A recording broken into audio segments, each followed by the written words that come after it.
All right, so what I've got here is just a cut-off piece of your standard three-hole rail. You know, and when I say three-hole rail, what we're really talking about is, you know, how many holes there are over the distance of one rack unit.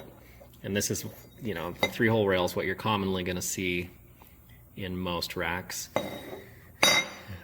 We developed the four-hole rail, and this was really just out of a lot of people asking, is there any way I can leave just a half a U of space in between my gear for airflow instead of a full space? So there is other companies making four-hole rails. I mean, it wasn't our idea completely, but there was nobody making it in a mass production scenario.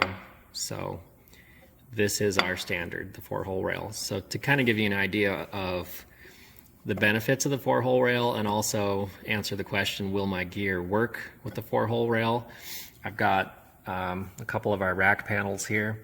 I just want to show you how it lines up with the holes and what you can and cannot do with each of the two types of rails. So your standard 1U rack panel, 1 3/4 tall, usually is going to mount in top and bottom holes of a standard three-hole rail.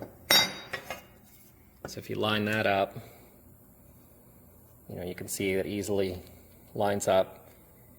Now if you want to leave some airflow in between your gear, you have to go a full space to the next set of holes. You can't, you know, if you try to go to that center hole, it doesn't quite line up. That's not really an option. So over to the four-hole rail, let's do the same thing.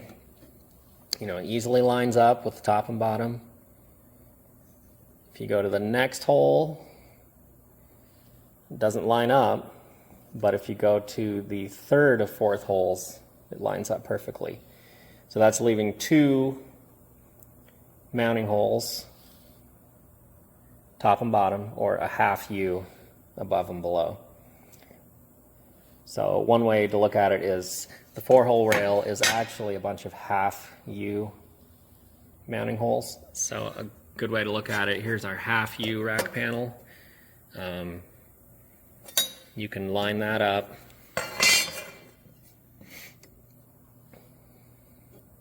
It's taking up a half a unit.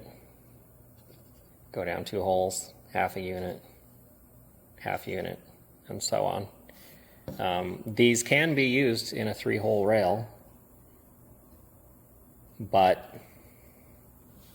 you know, you'd have to flip it around so it's using the bottom hole, and so forth as you go down. So the four-hole rail should work with pretty much any gear out there, unless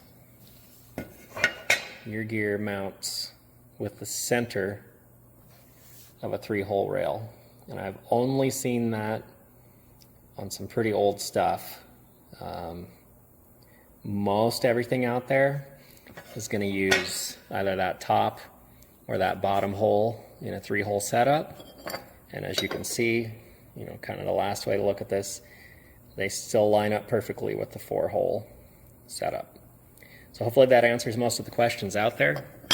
If not, feel free and drop us a line, and we'll do our best to help you.